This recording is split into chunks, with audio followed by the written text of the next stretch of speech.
"What unit were you, old man?" Staff Sergeant Braden Sinclair said it the way a man tosses a coin, careless, expecting it to land whichever way, and not much caring. He said it loud enough for the three applicants waiting on folding chairs to hear, loud enough for Brooke Hobbs at the front desk to look up from her filing, loud enough to fill a strip mall storefront office that smelled of carpet cleaner and burnt coffee. Why does an old farmer in a barn coat need to ask a recruiting station about coordinates from 1969? And why does he keep touching his coat pocket like he's checking something is still there? Elwood Tatum did not answer right away. His right hand rose to the pocket of his canvas coat, pressed once against something folded flat beneath the fabric, then came back to rest at his side.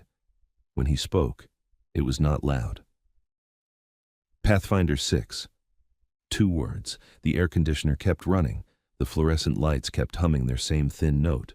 But something in the room seemed to drop out from under the ordinary noise, the way a porch goes quiet a half-second before a storm reaches it, and for perhaps 3 seconds, nobody in the Millbrook Crossing substation said anything at all. Sinclair broke it first, laughing, tapping his pen twice against his clipboard the way he did before any question he considered rhetorical. "Pathfinder 6, that's a good one.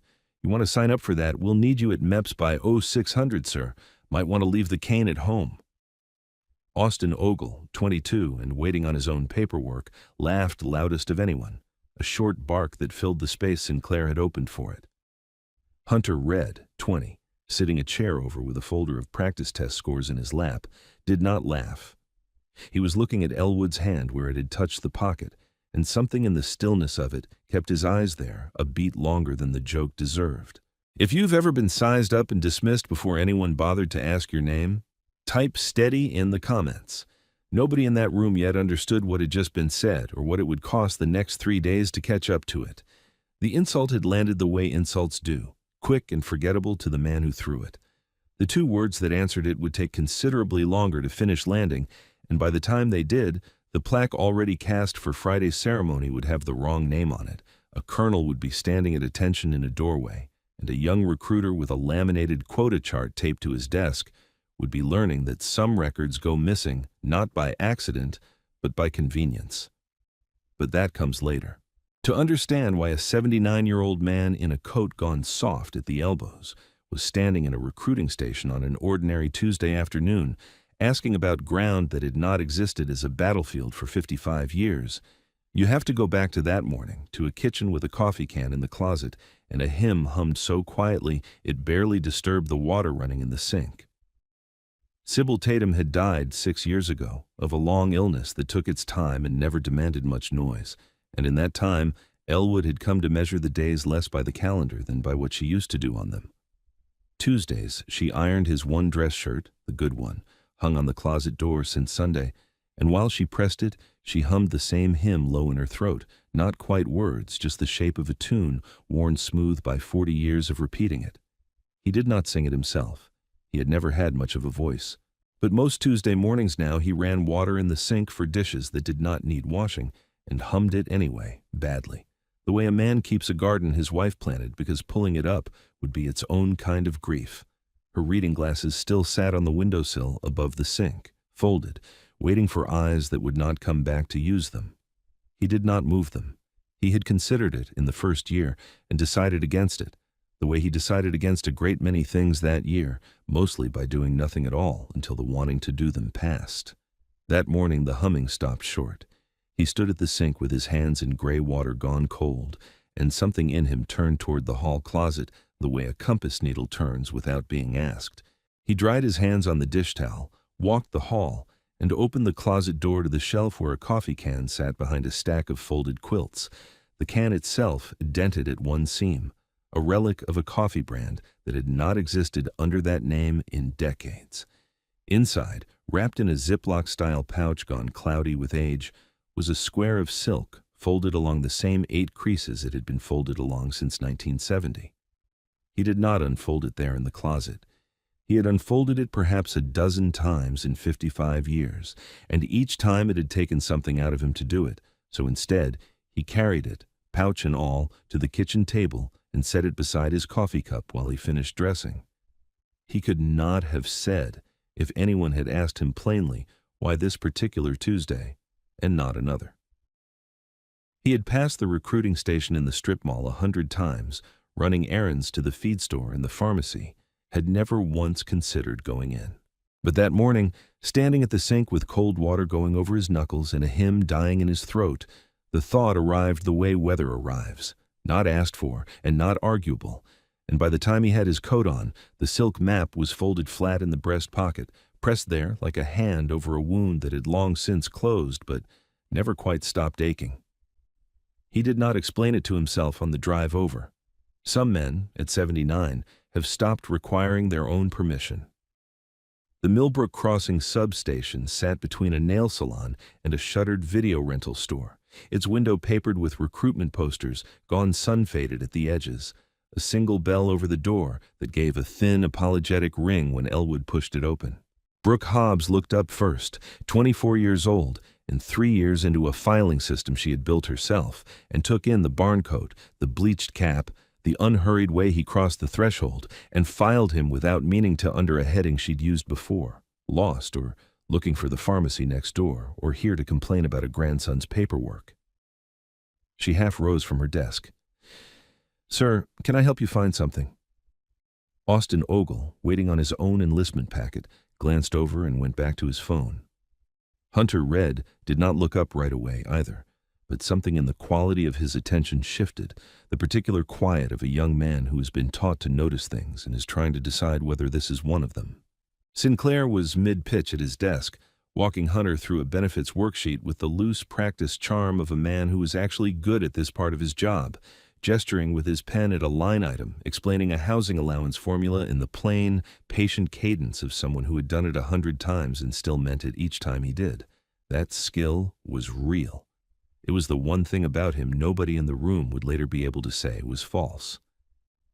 Elwood stood a moment near the door, taking in the room the way a man takes in weather, before deciding whether to bring a coat he's already wearing.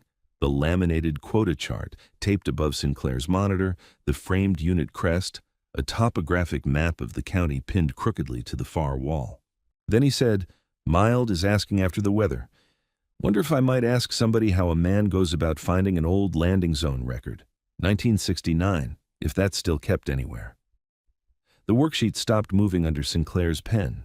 He looked up, took in the coat, the cap, the soft, unhurried voice, and something in him decided, quickly and without much thought, what kind of afternoon this was going to be. "A landing zone record." He said it back slow, tasting it for the room's benefit, glancing at Austin to make sure he had an audience before he'd fully decided to perform. "From 1969. He set the pen down with a small, theatrical care. "You lost, sir? Pharmacy's 2 doors down. They do the hearing aid batteries, too, if that's what brought you in." Austin Ogle laughed before the joke had fully landed, the eager laugh of a young man agreeing with rank before he understands the joke. Brooke's smile was smaller, uncertain, the smile of someone laughing because the room seemed to want it, and not because she'd found anything funny. Hunter did not laugh at all. He was watching Elwood's hand again, the way it had drifted, unbidden, to press once against the breast pocket of his coat, the way a man checks a wound is still bandaged. "No," Elwood said, "not lost." Sinclair leaned back in his chair, warming to it now, the pen tapping twice against the clipboard the way it always did, before a question he'd already decided was rhetorical. "What unit were you, old man? Which one had you marking landing zones back in the Stone Age?" And that was when Elwood said the 2 words again, this time with nothing behind them but the plain, unhurried truth, and this time the room did not merely go quiet. It went still in a way that would take the rest of the afternoon, and most of the week after it, to fully explain. Elwood did not answer the laugh that followed, because there was, in fact, no laugh worth answering. He crossed instead to the row of vinyl chairs along the wall, chose the one nearest the window, and sat, setting his cap on his knee with the unhurried economy of a man who had spent a great many hours of his life waiting on things that were worth waiting for. He did not fold his arms. He did not look wounded. He simply watched, the way a man watches weather building over a far ridge, patient with something the rest of the room could not yet see coming. Sinclair, satisfied the joke had done its work, went back to Hunter's worksheet, and for a while the room resumed its ordinary business around the visitor it had already decided did not matter. Elwood watched him do it well. That was the part that would have surprised anyone expecting a simple villain. Sinclair was good at this. He walked Hunter through a line about dependent benefits twice, patiently, without a trace of the performance he'd put on for Elwood's benefit, and when Hunter's pen slipped and tore a corner off his practice folder, Sinclair reached over without comment and smoothed a strip of tape across it, the gesture of a man who did small kindnesses when he thought no one important was grading him for it. Brooke Hobbs moved between two filing cabinets with the brisk, unbothered competence of someone who had long ago stopped needing to think about where anything went. A folder came out of her hands and into a drawer in under 4 seconds, twice, while Elwood watched. He noted these things the way he noted terrain, filing them without comment, the same unhurried attention he might once have given a tree line before deciding whether it hid anything worth worrying about. It was the map on the wall that finally moved him. The topographic sheet of the county, framed and hung a little crooked behind Sinclair's desk, showed the ridge above Millbrook Crossing running northeast to southwest, the contour lines crowding tight along what Elwood knew, from 60 years of driving past it, to be the steep face, not the gentle one. "That map's hung backward," he said, mild as the first thing he'd said all afternoon. "Or somebody printed it flipped. Steep side's on the east face of that ridge, not the west. Man reading that for a night approach would put his LZ on the wrong slope and never know why the wind kept fighting him." Sinclair glanced up, more irritated than curious, the way a man is irritated by a fly rather than threatened by it. "It's a recruiting poster, sir, not a survey chart. Nobody's landing anything off that wall." "No," Elwood agreed. "Just seemed like a thing worth saying out loud." He did not press it further. He let it sit in the room the way a dropped stone sits at the bottom of a pond, ripples going out farther than the stone itself, and went back to watching, his hands loose in his lap, one thumb resting where the coat pocket held its folded weight, patient as a man who had learned, at some cost, that some things only need to be said once to start their slow work. Hunter Red looked at the map, then at Elwood, then back at his worksheet, and did not go back to it with quite the same ease as before. By 2:30, the room had settled into its ordinary rhythm, and Sinclair, needled more than he cared to admit by an old man correcting his map in front of an applicant, decided to close the account the way he closed most accounts that irritated him, with a question meant to be unanswerable. "All right." He set his pen down flat, the tap-tap of habit skipped this time in favor of something sharper. "You want to sit there all afternoon telling this station its business? Let's hear the rest of it. What unit? Not a nickname. A unit, sir, a designation, something I could look up if I wanted to, which I don't think I'd find anything, but let's hear it for the room." He said, "For the room, the way a man deals a card, he's certain is a winner." Elwood's hand rose to the coat pocket one more time, pressed once, came away. When he spoke this time, he gave the two words their full weight, the context Sinclair had demanded sitting plainly beneath them. "Long-range reconnaissance Pathfinder team. We marked landing zones by hand, at night, in country where the maps lied to you if you trusted them past the tree line. Call sign was Pathfinder 6. 1969 was the year that mattered most." The bell over the door gave its thin, apologetic ring at the exact moment the last word left him. A man in a pressed blazer, 81 years old by the careful set of his shoulders and the silver crop of his hair, stepped through the doorway with a folder under one arm, clearly arriving for some scheduled and unremarkable appointment. He got 2 steps into the room before the sentence still hanging in the air reached him, and whatever he had been about to say died somewhere behind his teeth. Colonel Garland Prentice, retired, came to attention the way a much younger man comes to attention, spine locking, chin lifting, the folder nearly slipping from beneath his arm before he caught it against his ribs. His eyes had found Elwood in the vinyl chair by the window, and something moved across his face that had no place in a recruiting station on an ordinary Tuesday, something between disbelief and a grief just beginning to understand it might be premature. "Sergeant First Class Tatum." His voice, when it came, cracked once, clean down the middle on the last word of the rank. "Sir, it is an honor." Nobody in the room moved. Austin Ogle's laugh, still half-formed from some private joke he'd been about to make, died somewhere in his throat and did not come back. Brooke Hobbs, halfway between 2 filing cabinets, went very still, a single folder held forgotten against her chest, some part of her reading the room correctly, seconds before her mind caught up to why. Sinclair's hand, still resting on the clipboard, did not move at all. The pen balanced between two fingers, he seemed to have forgotten how to close. Elwood rose from the vinyl chair, the way a man rises from long habit rather than ceremony. Unhurried, his cap coming off his knee and into his hand. "Garland," he said, "been a long while."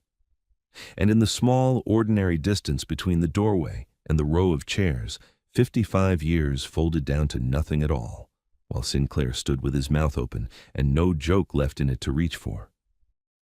Prentice crossed the room the way a man crosses toward something he has been afraid, for a very long time, that he might never see again, and when he reached Elwood, he did not offer his hand right away.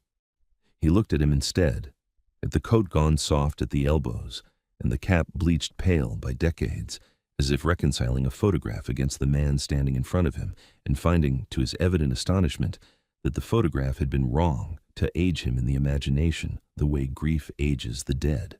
"You marked our extraction point that night," Prentice said, and though he was speaking to Elwood, his voice carried to fill the small room the way a man's voice carries when he has stopped caring who overhears him. "Zero visibility. Fog so thick the pilots wouldn't commit without a hand signal they could trust. You walked that ridge alone and marked 6 positions by feel, in the dark, so a chopper could find ground it could not see. I have told that story to men who did not believe it was possible, because I did not entirely believe I had lived it." Sinclair found his voice, though it came out smaller than the one he'd used an hour before.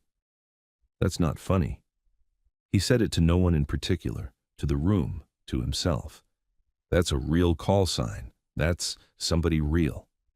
"He is," Prentice said, not unkindly, "considerably more real than the story your archive board has been telling about him." The word archive landed in the room like a dropped tool. Prentice's jaw tightened, the pleasure of the reunion giving ground, for a moment, to something closer to dread. "I'm here for the board visit. Friday's dedication." He looked from Elwood to Sinclair and back, and whatever warmth had been in his face a moment before cooled into the careful formality of a man realizing in real time that he was standing in the middle of a mistake far larger than a rude remark about a cane. "Sergeant Tatum, the extraction you're describing, the one you marked that night, it's the centerpiece of Friday's ceremony. There's a plaque, cast, engraved, ready to unveil at noon." "That's good," Elwood said, mild as ever. "Ought to be remembered."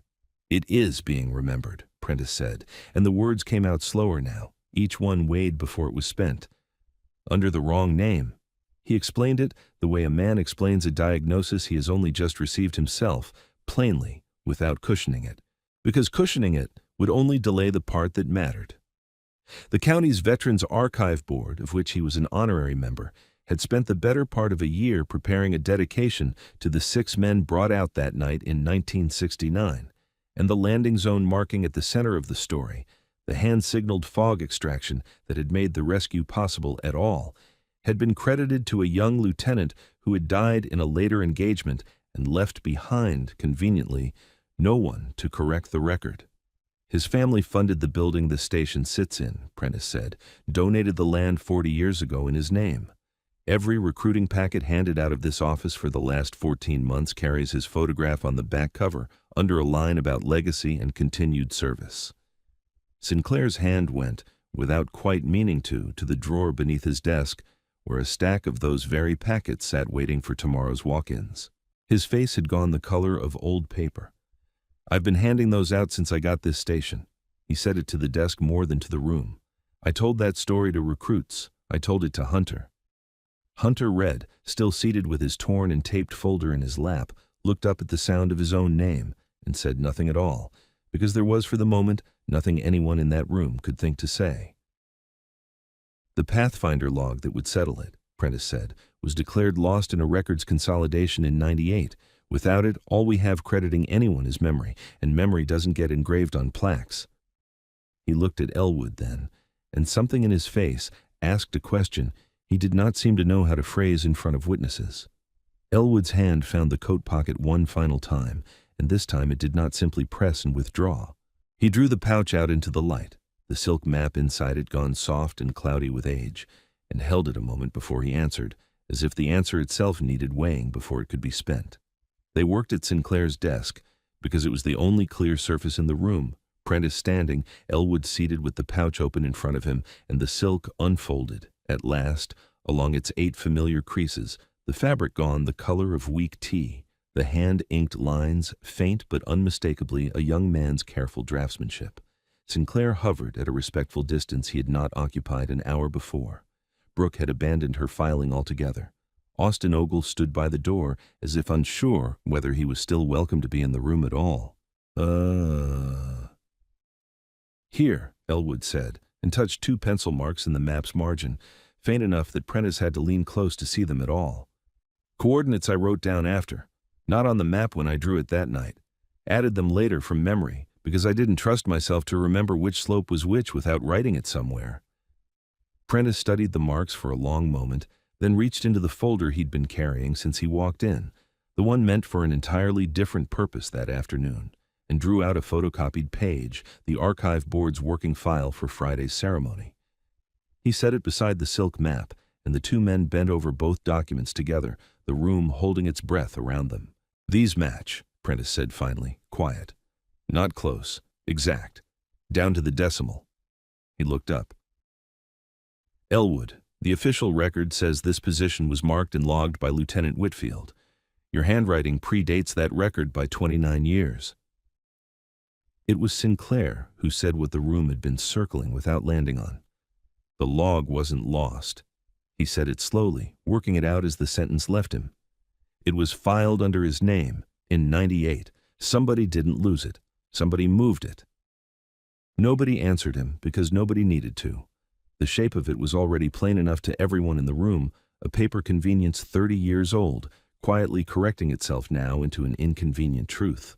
Prentice set the photocopy down and was quiet for longer than the moment seemed to call for, his hand resting flat on the desk beside the silk map, as if steadying himself against something only he could feel the full weight of. "I need to tell you something," he said at last, and his voice had lost the formal register it had carried since the doorway.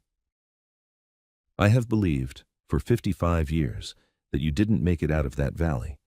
There was a follow-up mission 2 weeks after the extraction, and word came back that the Pathfinder team had taken losses. I never got a name, I assumed.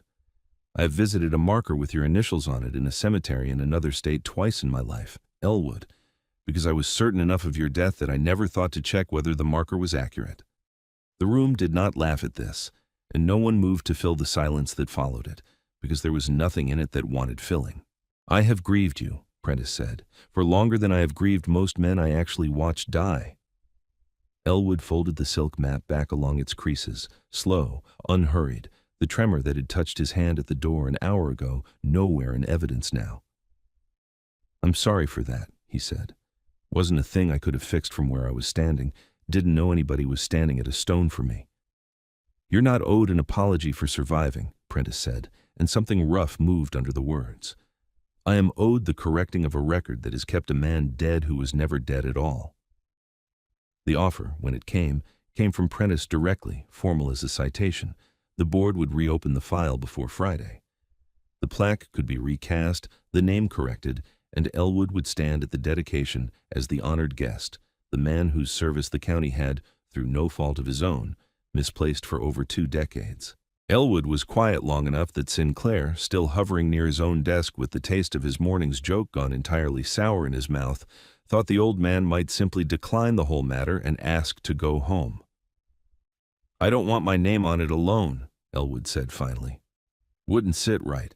There were 6 men came out of that valley that night, and 5 of them did their own part of the work same as I did mine. Put all 6 names up. Don't need mine bigger than the others." "Elwood," Prentice said, "you could stand up Friday and speak. Tell it in your own words in front of the whole county." "I didn't come here for a medal." Elwood's voice did not rise, did not need to. "I came here because Tuesday is the day she used to iron my shirt, and I didn't know what else to do with my hands." Nobody in the room asked who she was. Something in the plainness of it answered the question before it could be asked, and Prentice, who had known Sybil Tatum for 30 years at church suppers and reunion dinners, only nodded once and did not press further. It was Sinclair who moved first, crossing to his desk and pulling open the drawer where the recruiting packets sat, stacked with the wrong photograph on the back, and setting the whole stack aside as if they had gone suddenly too heavy to keep handling. "I'll call the printer myself," he said. "Tonight. I'll write the corrected program if the board doesn't have anyone else who can turn it around by Friday." He looked at Elwood, and whatever certainty had carried him through the morning was gone from his face, replaced by something quieter and considerably more useful. "I'm sorry, sir," for the old man remark, for all of it. Elwood only nodded, unbothered, the way a man accepts weather rather than an argument. Sinclair turned then to Hunter Red's folder, still sitting torn and half-taped in the young man's lap, and crouched beside his chair, peeling the old strip away and smoothing a fresh length of tape along the crease with a slow, deliberate care that had not been in his hands an hour before. "Let's do this page again," he said to Hunter, quiet now, none of the performance left in it. "Take our time this go-round." The following Tuesday, Elwood stood at his kitchen sink with the water running warm over dishes that did not especially need washing, and let the hymn come up low in his throat the way it always did, no better sung than it had ever been. The phone rang partway through the second verse, and it was Prentice, his voice carrying clean down the line from 3 counties over. "Ceremony went off at noon," he said. "6 names on the plaque, same size, same weight of brass. Yours included, whether you wanted it bigger or not. The board wouldn't hear of leaving you smaller than the rest." Sinclair stood in the back the whole time, didn't say a word until after, and then he asked if he could keep a photograph of the plaque for his desk, in place of the one he used to keep. Elwood said that sounded fine, and asked after Prentice's knees, and Prentice said they were about what 79 years of standing at attention had left him, and they talked a while longer about nothing that mattered and everything that did, the way 2 men talk when the thing between them has finally been said and does not need saying again. When the call ended, Elwood dried his hands on the towel and crossed the kitchen to the table, where the silk map sat where he'd left it that morning, unfolded from habit, though there had been no need this week to check it against anything. He folded it back along its 8 familiar creases, slid it into its cloudy pouch, and carried it to the windowsill above the sink, where he set it down beside Sybil's reading glasses, folded, waiting exactly where they had always been. Some debts take 55 years to come due, and they are owed to the quietest people in the room. Behind him, the kettle began its low-rising whistle, and Elwood Tatum turned from the window to see to it, an ordinary man on an ordinary Tuesday, home.